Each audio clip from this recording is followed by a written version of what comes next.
Penjelasan umum sekitar jalan dakwah.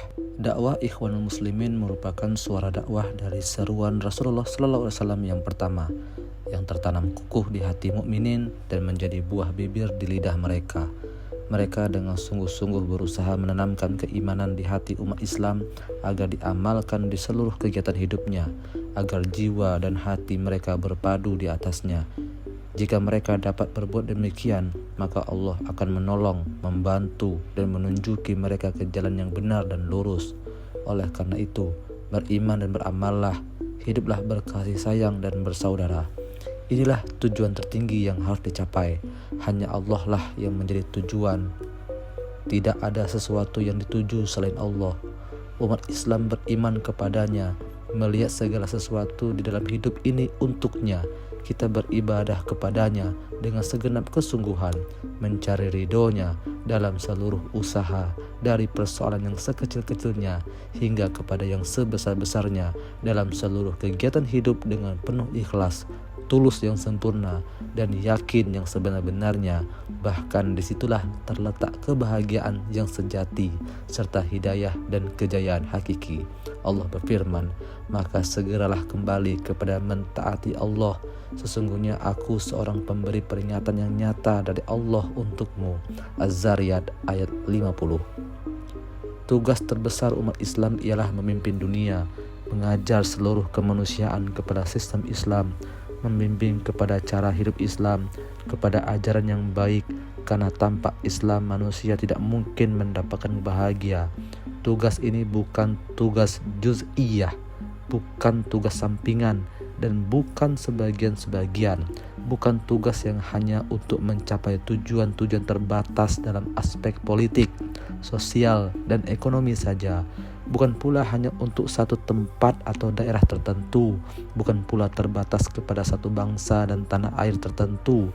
Akan tetapi, tugas ini merupakan satu tugas agung yang meliputi segenap sisi kehidupan demi kebaikan seluruh manusia dan kemanusiaan sejagat yang paling sempurna dan bermanfaat. Bahkan untuk kebaikan bagi seluruh makhluk Allah, karena Rasulullah diutus untuk membawa rahmat ke seluruh alam. Adapun balasannya sangat besar, yang lainnya adalah kecil belaka. Segala yang ada di dalam hidup kita di dunia berupa kenikmatan, kekuasaan, kesenangan, dan kemewahan, semuanya kecil belaka. Balasannya berupa surga seluas langit dan bumi. Di dalamnya disediakan segala sesuatu yang tidak pernah dilihat oleh mata, tidak pernah didengar oleh telinga, dan tidak pernah terlintas di dalam pikiran. Di surga, kita akan bersama-sama dengan nabi-nabi, para syuhada, para siddiqin, dan para solihin, karena merekalah sebaik-baik sahabat. Kita akan selamat dari azab neraka yang kayu apinya terdiri dari batu dan manusia. Puncak dari semua itu ialah keridhaan Allah. Firman Allah, dan keridhaan Allah lebih besar. Itu adalah keberuntungan yang besar. At-Taubah ayat 72. 1. Tabiat jalan dakwah. Firman Allah, Alif Lam Mim. Adakah manusia menyangka bahwa mereka akan dibiarkan mengatakan kami telah beriman, padahal mereka tidak diuji? Dan sesungguhnya kami telah menguji orang-orang sebelum mereka. Lantaran itu Allah mesti mengetahui orang-orang yang benar dan orang-orang yang berdusta. Al-Ankabut ayat 1-3. Jalan dakwah tidak ditaburi bunga-bunga harum, tetapi merupakan jalan sukar dan panjang. Sebab antara yang hak dan batil ada pertentangan nyata. Dakwah memerlukan kesabaran dan ketekunan memikul beban berat. Dakwah memerlukan kemurahan hati, pemberian, dan pengorbanan tanpa mengharapkan hasil yang segera, tanpa putus asa dan putus harapan. Yang diperlukan ialah usaha dan kerja yang terus-menerus, dan hasilnya terserah kepada Allah sesuai dengan waktu yang dikehendakinya. Mungkin juru dakwah tidak akan melihat hasil dakwah serta buahnya di dalam hidup di dunia ini. Kita hanya disuruh beramal dan berusaha, tidak disuruh melihat hasil dan buahnya. Sebaliknya, para dai, juru dakwah di jalan Allah akan menemui berbagai gangguan dan penyiksaan dari golongan tagut yang tidak membela kebenaran, dan musuh-musuh Allah yang akan menghapuskan mereka, memusnahkan dakwah mereka, atau menghalangi mereka dari jalannya. Itu adalah persoalan biasa yang telah berulang kali terjadi di zaman silam dan akan terus berulang di zaman ini. Semuanya didorong oleh rasa ketakutan angkatan Togut. Mereka takut kekuasaannya yang berdiri di atas dasar kebatilan akan musnah apabila yang hak bangun dan tegak untuk menghapus kebatilan. Allah berfirman, sebenarnya kami melontarkan yang hak kepada yang batil, lalu yang hak itu menghancurkannya, maka dengan serta-merta yang batil itu lenyap. Al-Anbiya ayat 18. Dalam menggalakkan terkaman dan cengkeraman kuku besi mereka ke atas dakwah al-haq dan para pendukungnya, mereka terlebih dahulu akan mereka-reka atau menciptakan berbagai tuduhan yang paling keji dan dusta. Tuduhan-tuduhan jahat dan dusta itu kemudian dilemparkan kepada para pendukung dakwah. Mereka gambarkan kepada manusia bahwa para pendukung dakwah itu adalah musuh bangsa dan rakyat, supaya orang-orang bangun menentang mereka seperti apa yang dilaksanakan oleh Fir'aun dan para pembesarnya terhadap Nabi Musa. Firman Allah, dan berkatalah Fir'aun kepada pembesar-pembesarnya, biarkanlah aku membunuh Musa, dan hendaklah dia memohon kepada Tuhannya, karena sesungguhnya aku khawatir dia akan menukar agamamu atau menimbulkan kerusakan di muka bumi. Al-Mu'min ayat 26. Demikianlah sikap Fir'aun dan pembesar-pembesarnya, serta sikap pengikut Fir'aun kuno dan pengikut Fir'aun modern. Nabi Musa dituduh sebagai perusak dan Fir'aun dianggap sebagai pembela bangsa dan pemelihara kepentingannya. Pembesar-pembesar Fir'aun menghasut Fir'aun supaya menentang Musa dan kaumnya serta menakut-nakuti Fir'aun akan akibat perbuatan Musa. Lalu Fir'aun memenangkan pikiran mereka dengan menyatakan bahwa dia akan mengawasi Musa. Berkatalah pembesar-pembesar dari kaum Fir'aun kepada Fir'aun, apakah kamu akan membiarkan Musa dan kaumnya untuk membuat kerusakan di negeri ini, Mesir, dan meninggalkan kamu serta Tuhan-Tuhanmu? Fir'aun menjawab, akan kita bunuh anak-anak lelaki mereka dan kita biarkan hidup anak-anak perempuan mereka, dan sesungguhnya kita berkuasa penuh atas mereka. Al-A'raf ayat 128. 2. Balasan baik bagi umat bertakwa. Akan tetapi semua tindakan Fir'aun itu tidak melemahkan iman Nabi Musa dan kaumnya. Nabi Musa mewasiatkan kepada mereka supaya bersikap sabar dan mohon pertolongan Allah Subhanahu wa taala, serta menggembirakan dan menenangkan hati mereka dengan mengingatkan bahwa kami ini kepunyaan Allah. Allah pasti akan menolong kepada hamba-hambanya yang bertakwa.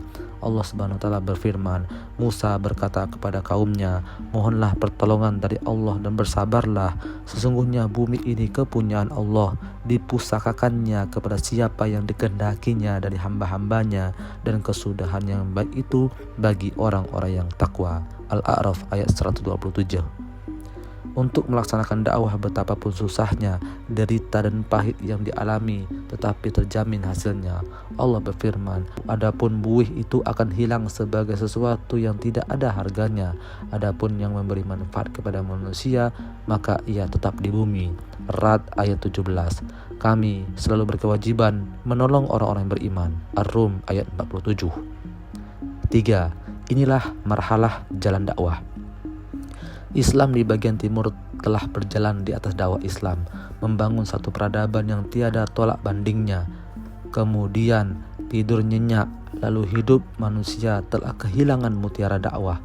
Oleh karena itu, mereka kehilangan segala kekuasaan dan kehebatannya. Buminya telah dijajah oleh bangsa-bangsa jahiliyah, kekayaannya telah dirampas dan dirampok. Jihad dan perundangan Islam telah disembunyikan. Lebih dari itu, akhlak Islam telah dipojokkan. Hancur berderailah segala kemuliaan, lalu diganti dengan ananiah, egoisme dan kekacauan. Kekufuran dan keingkaran berjalan dengan mulus tanpa rintangan dan halangan. Tetapi Allah yang Maha Suci telah menyediakan sebab-musabab kebangkitan umat Islam di timur dari kelenaannya, berupa kebangkitan umat Islam yang baru di zaman modern ini. Dalam arus kebangkitan umat Islam yang kuat, lahirlah Jamaah Ikhwanul Muslimin dan beberapa jamaah Islamiyah di seluruh dunia, terutama di dunia Islam. Al-Imam Asy-Syahid Hasan Al-Banna dengan Ikhwanul Muslimin berjalan di atas jalan yang sesuai dengan jalan yang dilalui oleh Rasulullah SAW. Alangkah banyaknya persamaan antara marhalah-marhalah dakwah yang dihayati oleh dakwah Islam di zaman sekarang dengan marhalah-marhalah peringkat permulaan dakwah Islam di zaman Rasulullah SAW. Islam telah menjadi asing, sedangkan propaganda jahiliyah terus berjalan dengan leluasa. Para pendukung dakwah ditindas, dikotak-kotakkan, dikepung dari segenap penjuru untuk dihancur leburkan. Hal ini hampir sama keadaannya dengan masa dahulu ketika musuh-musuh dakwah Islam dipimpin oleh golongan musyrikin di semenanjung tanah Arab. Para penyembah api di negara raksasa Parsi Iran di sebelah timur dan oleh kerajaan raksasa Romawi di sebelah barat bersama-sama dengan Yahudi. Demikian juga halnya musuh-musuh dakwah Islam hari ini yang dipimpin oleh golongan komunis di sebelah timur dan golongan Salibiyah, Kristen dan Zionisme dari negara barat serta kalangan kaum muslimin yang sekularistik yang sekaligus menjadi boneka-boneka kufur yang telah diracuni hati dan pikiran mereka oleh ideologi jahiliyah modern. Malah mereka lebih kejam dan lebih sesat dari jahiliyah di zaman permulaan dakwah Islam di zaman Muhammad sallallahu alaihi wasallam.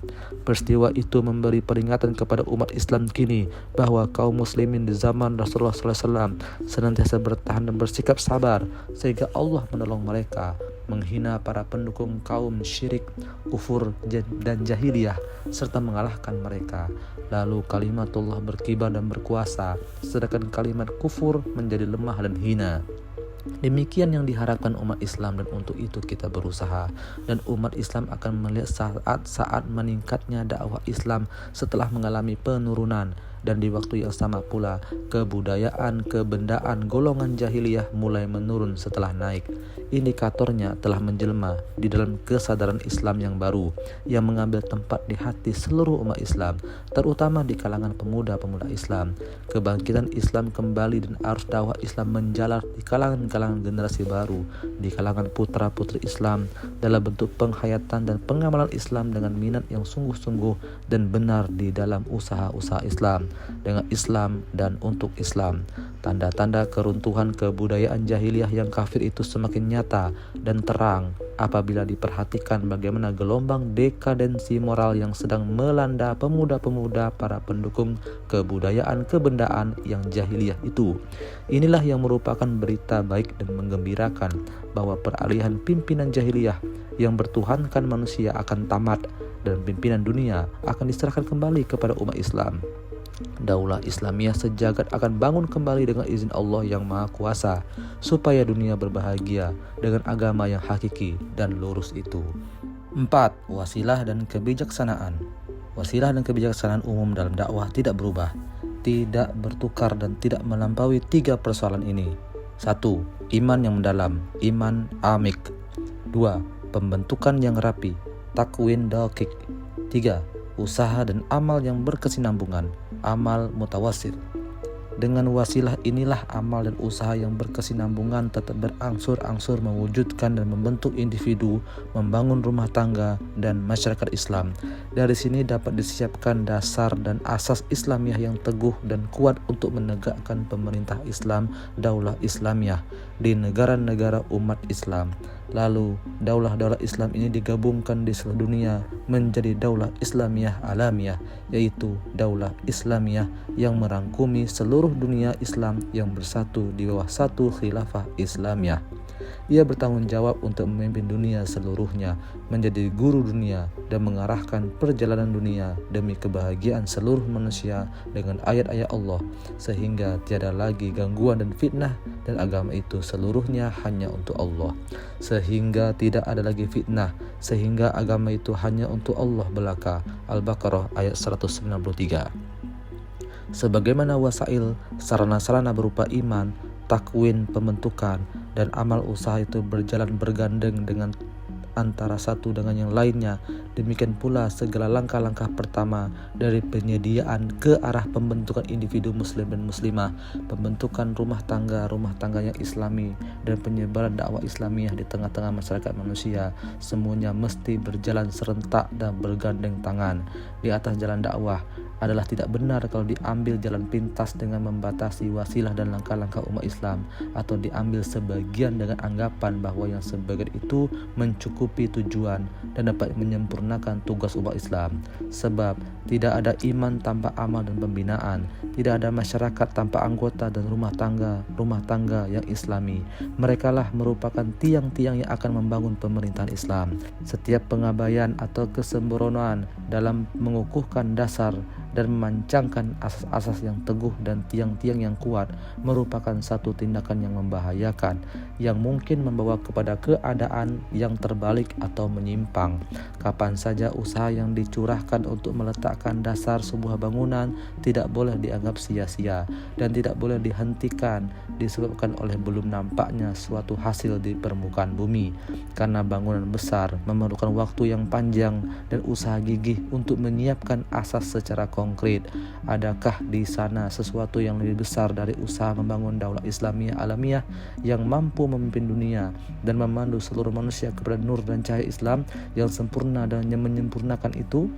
Alangkah indahnya apa yang dikatakan oleh Imam Syahid Hasan Al-Banna tatkala dia mengarahkan seruan dakwahnya kepada golongan yang tergopoh-gopoh yang segera ingin memetik buah dakwah sebelum masa. Hai ikhwan muslimin, terutama yang tergopoh-gopoh dari kamu, dengarkanlah kata-kataku yang tinggi yang berkumandang dari atas mimbar ini di dalam muktamar kita yang umum ini.